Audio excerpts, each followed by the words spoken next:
बिस्मिल्लाहिर्रहमानिर्रहीम, अस्सलाम वालेकुम। दिस इज़ मोहम्मद हमज़ा कीम और आज का जो लेक्चर है वो हमारे पास बेसिक कॉन्सेप्ट्स ऑफ फिज़िक्स। आपने अगर लास्ट वीडियो देखी होगी फिज़िक्स की, तो उसमें कुछ सवाल मैंने आपको दिखाए थे जिसमें उसने डायमेंशन पूछी हुई थी, ठीक है? इसके अलावा यूनिट्स थे कुछ, इसके अलावा बहुत छोटी-छोटी सी ऐसी बातें थी जो हम फर्स्ट और सेकंड चैप्टर्स के अंदर पढ़ के आते हैं। तो आज उस पे बात करेंगे ताकि आपको बेसिक कॉन्सेप्ट्स क्लियर हो जाएँ इसके, ठीक है? अच्छा जी, सबसे पहले जो सवाल आपके पास आता है पेपर में वो डिफरेंट यूनिट्स का आता है, ठीक है? तो आपको पता होना चाहिए, लेट्स सपोज़ कि अगर मैं बात करूँ फ़ोर्स की, ठीक है? तो फ़ोर्स का सीजीएस में, एमकेएस और एफपीएस में यूनिट क्या होता है? अब आपने रट्टे नहीं लगाने इसके, आपने लेंथ, मास और टाइम के हिसाब से इसको सॉल्व करना है, ठीक है? तो आप ये देख लीजिएगा कि अलग-अलग सिस्टम के अंदर किस चीज़ का कौन-सा यूनिट है, दैट्स इट। ठीक हो गया? नेक्स्ट, आपको यूनिट्स पता होने चाहिए। अब ये तो बहुत आसान थे, लेंथ, मास और टाइम के। Important one is intensity of light. आगे चलते हैं, ये कुछ बातें वो पूछ लेते हैं पेपर के अंदर कि एंगस्ट्रॉम किस चीज़ का यूनिट है, ये आपको पता होना चाहिए। ठीक है जी। Again fermi is the unit of length, ये तो मोस्ट इम्पॉर्टेंट है। ये जो है light year is the unit of length for measuring astronomical distance, ये मोस्ट इम्पॉर्टेंट है। लाइट ईयर के सवाल आते हैं पेपर के अंदर, वो इसको भी देख लीजिए। अच्छा, कुछ ऐसे सवाल आते हैं जिसमें वो कन्वर्जन आपसे पूछे। फॉर एग्जांपल वो पूछता है कि 1 माइक्रोमीटर के अंदर कितने मीटर होते हैं, ठीक है? इसी तरीके से वो आप मुझसे पूछ सकता है कि अगर 1 मेगामीटर है, तो उसमें कितने मीटर्स होंगे, ठीक है? तो ये आप इनको पढ़ लीजिएगा और जस्ट इसी स्लाइड्स को अपने पास अगर सेव कर लें और कॉपी में लिख लें, तो दैट्स इट। और कुछ पास पेपर के सवाल कर लीजिएगा। अगेन कन्वर्जन्स आती हैं, न्यूमेरिकल में अक्सर ये होता है कि वो कन्वर्जन आपसे पूछ लेते हैं।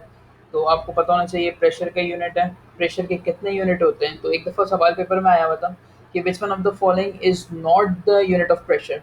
उसने 4 ऑप्शन दिए थे और वो चारों ही जो है प्रेशर के यूनिट थे। ठीक हो गया? डाइन का आपको पता होना चाहिए कि डाइन किस चीज़ का यूनिट है, एचपी का मतलब क्या है, किलोवाट आवर किस तरह से कन्वर्ट होता है। अगेन ये ऐसी चीज़ें जो आप पहले से करते हैं ना, जैसे एक रिव्यू होगा आपका, और इसको अगर नोट डाउन कर लेंगे तो बहुत ज़बरदस्त हो जाएगा ये। इसी तरीके से कुछ स्टैंडर्ड्स होते हैं जो आपको पता होने चाहिए। वेलोसिटी ऑफ साउंड लाजमी देख लीजिएगा, एयर में कितनी होती है, सॉलिड में कितनी होती है। एवोगैड्रो नंबर हमें पता है, डेंसिटी ऑफ वाटर हमें पता है, बोल्ट्जमैन कांस्टेंट की वैल्यू देख लें। ये सारी जो वैल्यूज़ है ना, जितनी इस पे लिखें दैट्स इनफ है। ठीक हो गया? इसी तरीके से कोई ड्राइव्स यूनिट होगा आपके पास, उसके एसआई यूनिट, उसके सिंबल्स, ये सारे इजी हैं, इतना इसमें कोई डिफिकल्ट नहीं है। अच्छा जी, डायमेंशन में से सवाल लाज़मी आता है। अब देख लेते हैं, जिन लोगों ने डायमेंशंस पढ़ी हैं उनका रिवीजन होगा, जिन्होंने नहीं पढ़ी हैं उन्हें समझ आ जाएगा, इतना मुश्किल नहीं है। स्लाइड के अंदर क्या लिखा हुआ है? The dimension of a physical quantity defined as the power to which the fundamental quantities are raised to express the physical quantity. ठीक है, आसान अल्फाज में बात करते हैं। ये कहता है कि फॉर एग्जांपल वेलोसिटी है आपके पास, तो भाई वेलोसिटी का फॉर्मूला क्या है? वेलोसिटी का फॉर्मूला है डिस्प्लेसमेंट अपॉन टाइम। ठीक हो गया? डिस्प्लेसमेंट हमारे पास लेंथ, मास और टाइम में से किसके डोमेन में आती है, यानी डिस्प्लेसमेंट क्या चीज़ है। तो हमें पता चला डिस्प्लेसमेंट जो है ना मास है ना टाइम है, वो हमारे पास क्या है? लेंथ। तो हमने डिस्प्लेसमेंट को रिप्लेस कर दिया किससे? Capital L. एंड टाइम ज़ाहिर है हमारे पास किससे रिप्लेस हो गया? टी से। तो जब हम एल अपॉन टी को सॉल्व करेंगे, ये बन जाएगा आपके पास एल टी माइनस वन, और यहाँ से हम इसका यूनिट निकाल लेंगे, लेंथ मीटर, टाइम सेकेंड। ये हो गया वेलोसिटी। इसी तरीके से आप एक्सेलरेशन निकालें तो उसकी आप डायमेंशन निकाल सकते हैं। यानी सिंपलिस्ट आपने सिर्फ फॉर्मूला लिखना है और उसके बाद फॉर्मूले के बाद आपने उसको कन्वर्ट करना है किसके अंदर? एल एम और टी के अंदर, इस फॉर्म में। बस खत्म हो जाएगा फिर। अच्छा, ये चीज़ आपके लिए नई होगी, सेकंड प्रिंसिपल ऑफ होमोजेनिटी।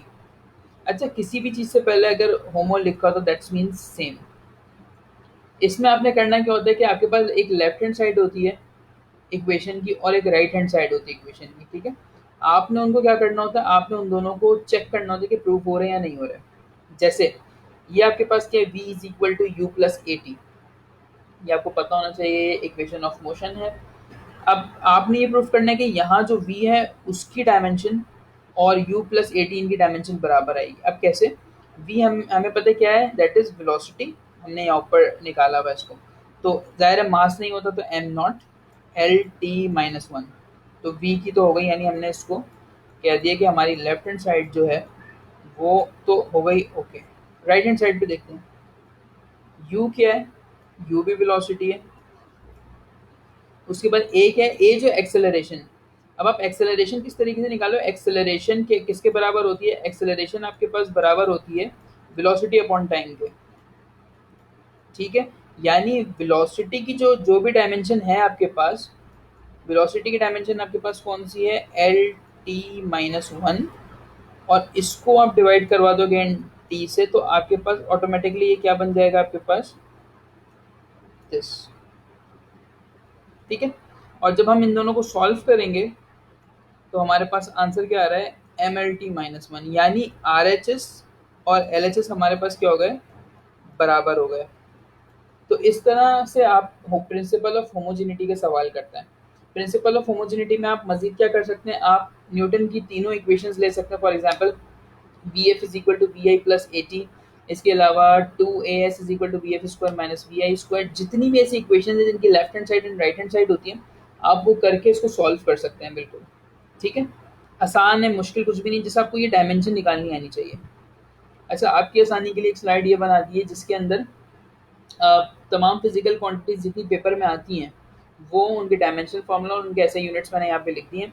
बारी बारी देखते हुए चलेंगे। जैसे देखें, एरिया हमें पता है, एरिया हमारे पास लेंथ इंटू ब्रेथ, और इसको हम इस तरह से सॉल्व कर लेंगे। यूनिट मीटर स्क्वायर है, वॉल्यूम, डेंसिटी आसान है, स्पीड वेलोसिटी भी सेम है, फोर्स, प्रेशर, वर्क, इसमें से कोई ऐसी चीज़ नहीं है अभी तक जो आपने ना पढ़ी हो। ठीक है, एंगल आपके पास क्या है, डायमेंशनलेस हो। तो कुछ ऐसी क्वांटिटीज होती हैं जिनकी डायमेंशंस नहीं होती और वो कांस्टेंट होती हैं। टॉर्क आपको पता होना चाहिए क्या है। तो रिकमेंडेशन क्या होगी मेरी कि इस स्लाइड को तो आपने देख लिया, इन क्वांटिटीज को सेपरेट पेपर पे लिखिएगा और इनकी डायमेंशन निकाल के यहाँ से चेक कर लीजिएगा। और अगर आप इन स्लाइड्स को देख लेते हैं सिर्फ, तो आपका डायमेंशन वाला पार्ट भी हो जाएगा, ये सारे यूनिट्स भी कवर हो जाएंगे। इन शॉर्ट आपका पूरा बेसिक कंप्लीट हो जाएगा यहाँ से। ठीक हो गया, इस स्लाइड में बस इतना ही है। और कोशिश करिएगा कि पेज पे कमेंट करें, शेयर करें इस वीडियो को ज़्यादा से ज़्यादा, ताकि बहुत ज़्यादा नीडी स्टूडेंट्स तक ये पहुँच जाए। और काइंडली अपना फीडबैक देते रहिएगा, मुझे पता चलता रहे कि हाँ कहाँ पे मुझे इम्प्रूवमेंट की ज़रूरत है, कहाँ पे मैं सही कर रहा हूँ, कहाँ पे थोड़ा सा मैं डाइवर्ज हो रहा हूँ अपनी लाइन से। और माज़रत के रोज़ाना की बुनियाद पे वीडियोस बनाना थोड़ा सा मुश्किल हो जाता है मेरे लिए, क्योंकि मैं एक फुल टाइम जॉब कर रहा होता हूँ। तो कोशिश यही है कि आपको सारा स्टफ़ प्रोवाइड कर दिया जाए।